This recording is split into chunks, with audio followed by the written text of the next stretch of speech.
ఒకసారి గుర్తు చేస్తున్నాను. ఈ రాష్ట్రంలో 3,325 చిన్న తరహా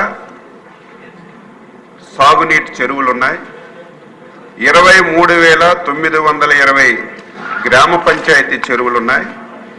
118 రిజర్వాయర్లు ఉన్నాయి. అధ్యక్ష, పెద్దలు వ్యవస్థాపక అధ్యక్షులు ఎన్టీ రామారావు గారు ఈ చెరువులన్నింటినీ కూడా మత్స్యకారుల సొసైటీలకు ఇచ్చి ఆ చెరువుల్లో వేసుకోవడానికి చేప పిల్లలు కూడా ఉచితంగా ఇచ్చి వారి జీవన విధానాన్ని పెంపొందించడానికి ఆ రోజు తెలుగుదేశం ప్రభుత్వం ఒక మంచి నిర్ణయం తీసుకుంది. అధ్యక్ష, ఆ తరువాత ఏ ప్రభుత్వం వచ్చినా ఏ ముఖ్యమంత్రి వచ్చినా దాన్ని కొనసాగిస్తూ వచ్చారు. దురదృష్టవశాత్తు గత 5 సంవత్సరాలు ఈ రాష్ట్రంలో అన్ని వ్యవస్థలు చిన్నాభిన్నమయ్యాయి. దాని గురించి నేను చెప్పదలుచుకోలేదు. కానీ ఎవరైతే వారి వృత్తి మీద జీవనం సాగిస్తున్నారో అటువంటి వ్యవహారాన్ని కేసుకి బీర్ సోల్డ్, అదే మరి దీనిపైన మొత్తం ఎస్టిమేటెడ్ ఎక్స్టార్షన్ ఇల్లీగల్ కలెక్షన్ 19/24కి 2,861 వస్తుంది. Only IMFL. బీర్లో 252. 2 క్యాలిక్యులేషన్ చేశాం. ఒకటి ఇల్లీగల్ కలెక్షన్ 200 రూపాయలు average for case of liquor, 50 రూపాయలు కేస్ ఆఫ్ బీర్. ఈ 2 లెక్కల్లో 2,520 కోట్ల రూపాయలు IMFL, 252 కోట్ల బీర్, మొత్తం కలిస్తే 3,133 కోట్లు నష్టం. నేను చెప్పాను అక్కడ 18,800 కోట్లు తెలంగాణ గ్రోత్ రేటుకి మన గ్రోత్ రేటుకి వ్యత్యాసం. నెక్స్ట్, ఇది మీకందరికీ ఇంపార్టెంట్. ఇది ఇక్కడ ఇల్లీగల్ మానిటరీ గెయిన్స్, మళ్ళీ టోటల్ సేల్ రీటైల్ షాప్స్ 19/24 99,413 కోట్ల రూపాయలు క్యాష్లో తీసుకున్నారు. దాంట్లో ఓన్లీ 23లో 615 కోట్లు అంటే 0.62% డిజిటల్ పేమెంట్స్ అయినాయి. కూరగాయలు కూడా తోపుడు బండిలో ఈరోజు పేటిఎం లేకపోతే గూగుల్ పే సో మెనీ ఇవి వచ్చేసాయి. అలాంటిది ఓన్లీ 0.62 చేశారు. ఇవన్నీ కూడా cash transactions. Government retail outlets, what is the reason? ఏవైతే అక్కడ నేను చెప్పాను ఇష్టానుసారంగా షాప్ ఇవన్నీ కూడా మ్యానుఫ్యాక్చరింగ్ హ్యాండ్ ఓవర్ చేసుకొని వీళ్ళది తయారు చేసి ఒకటి ట్యాక్స్లో పే చేస్తే తక్కువ ఆదాయం వస్తుంది. 16% మాత్రం దీంట్లో మీరు చూసినప్పుడు ఒక మ్యానుఫ్యాక్చరింగ్ కాస్ట్ 16% ప్రైజింగ్లో మా వాళ్ళు తయారు చేశారు. ఒక బ్రాండ్ తీసుకొని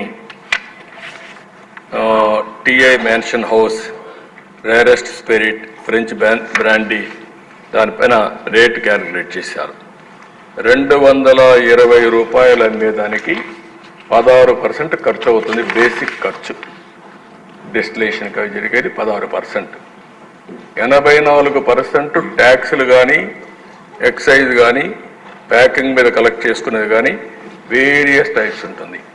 అంటే అందులో 99,000 కోట్ల రూపాయల్లో ఎంత NDPL వెళ్ళిందో దాన్ని బట్టి 86% ప్రాఫిట్ వస్తుంది. ఎక్కడికి పోయిందో అర్థం. అందుకే ఆ 18,000 కోట్లలో కూడా తెచ్చే పరిస్థితి వచ్చింది. ఓన్లీ నామినల్ ఒక 2 కేసులు పెట్టారు. 20 గవర్నమెంట్ రీటైల్ లిక్కర్ షాప్స్ 9 జిల్లాల్లో పెట్టారు. NDPL 49 అరెస్ట్ చేశారు. అది ఒక నా ఉద్దేశం అయితే మనం చాలాసార్లు వెళ్ళాం, బిల్ అడిగాం, లేకపోతే ఇంకోటి చేసాం. అడిగితే హౌస్ అరెస్ట్, లేకుంటే అక్కడ అరెస్ట్ చేశారు. ఎక్కడ బిల్లులు ఇవ్వలేదు. మనం కస్టమర్గా పోయినా కూడా బిల్లు ఇచ్చే పరిస్థితులు లేరు. ఆన్లైన్ పేమెంట్స్ అసలే యాక్సెప్ట్ చేయలేదు. నెక్స్ట్, ఇక్కడ this is also important slide for all of us. National crime bureau record bureau data ప్రకారం Suicides related to alcohol and drug addiction 2022, 100% increase అయింది compared to 18, 100% పెరిగిపోయినాయి.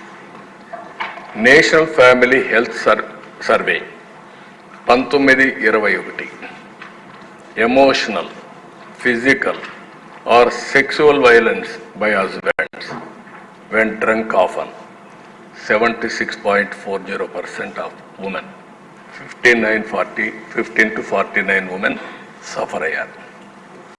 అండ్ తాగిన వాళ్ళు ఎంత వేధించారో మనం ఎన్నోసార్లు చెప్పాం. అదే ఈ రికార్డు కూడా ఎస్టాబ్లిష్ అవుతోంది. 76.40% ఉమెన్ ఫీల్ అయ్యే పరిస్థితికి వచ్చారు. లివర్ 2023 మొత్తం సర్వే చేస్తే కంపేర్ టు 19 కంటే 52% పెరిగాయి. కిడ్నీ ఫెయిల్యూర్స్ 23లో చేస్తే 54% పెరిగాయి 19తో కంపేర్ చేసినప్పుడు. ఏదైతే మనం ఎక్స్పెక్ట్ చేస్తున్నామో ఆత్మహత్యలు జరగడం, ఇంకొక పక్కన ఆడవాళ్ళపైన అత్యాచారాలు కానీ బెదిరించడం కానీ, శారీరకంగా సఫర్ చేయడం, లివర్తో సఫర్ కావడం, కిడ్నీతో చనిపోవడం, ఈ చనిపోయినాయని చెప్పి అవన్నీ జరిగాయి. ఇక్కడ మీరు చూసి OP in GGH Guntur alcohol drug de addiction సెంటర్లో ఒకసారి స్టడీ చేస్తే 20కి 343 ఉన్నాయి. 23కి 4,913 పెరిగాయి, 1300% పెరిగింది. ఇది ఒక ఎగ్జాంపుల్. నెక్స్ట్ ఇక్కడ ఇది ఒకటైతే ఇక్కడి నుంచి ఇంకా అప్పులు చేయడం మొదలుపెట్టారు. మొత్తం నాన్ కన్వర్టబుల్ డిబెంచర్స్ కింద ఏపీఎస్బిసిఎల్ ఫండ్ రైజింగ్కి వెళ్ళారు. మొత్తం 2 వీళ్ళకు వచ్చిన డబ్బుల్ని నేరుగా తీసుకోవడం మొదలుపెట్టారు, బయట కూడా బారో చేయడం మొదలుపెట్టారు తాకట్టు పెట్టి. ఫస్ట్ వచ్చి 10 ఏళ్ల బాండ్ 9.62% రేట్ ఆఫ్ ఇంట్రెస్ట్, 8,305 కోట్లు అడిగారు, మొబిలైజ్ చేశారు. అదే మరి సిరీస్ 2 9.62%. సిరీస్ 3కి పోయే కొందికి ఎవడు రాలా. ఇక్కడ దానికంటే ముందు మీరు చూస్తే కమిషన్, ఈ డబ్బులు మొబిలైజ్ చేయడానికి కమిషన్ 1.44% ఇచ్చారు, 166 కోట్లు పే చేశారు కమిషన్. దాంట్లో కూడా కమిషన్ ఉందని తెలియదు మరి. అంటే ఏ విధంగా పోయారో వీళ్ళని ఇంకా లెక్కలేంతనం అన్నమాట. నెక్స్ట్ ఇక్కడ ఈ డిపార్ట్మెంట్స్ అన్ని 10 డిపార్ట్మెంట్స్, ఇవన్నీ గవర్నమెంట్ డిపార్ట్మెంట్స్. వాళ్ళ దగ్గర ఉండే డబ్బులు తీసి ఇక్కడ ఇన్వెస్ట్ చేసే పరిస్థితికి వచ్చారు. ఇప్పుడు first APEP DCL pension and gratuity trust, ఆ డబ్బులు తీసి ఇక్కడ పెట్టుబడి పెట్టించారు. APSP DCL pension and gratuity trust, AP Genco provident fund trust, AP Genco provident fund trust, ఈ విధంగా వాళ్ళ దగ్గర ఉండే డబ్బుల్ని తీసిచ్చారు. దానికి కూడా మాకు వచ్చిన ఇన్ఫర్మేషను ఇంట్రెస్ట్ రేట్ అక్కడ వచ్చేదానికంటే దీంట్లో తక్కువ వస్తూ ఉందని. ఒరిజినల్గా అక్కడ వచ్చేదానికంటే తక్కువ వస్తే అది ఎంప్లాయీస్కి కూడా నష్టం. అలాంటి నష్టం వచ్చినా పర్వాలేదు, వీళ్ళ పర్పస్ సర్వ్ కావాలని వీళ్ళు చేసే పరిస్థితికి వచ్చారు.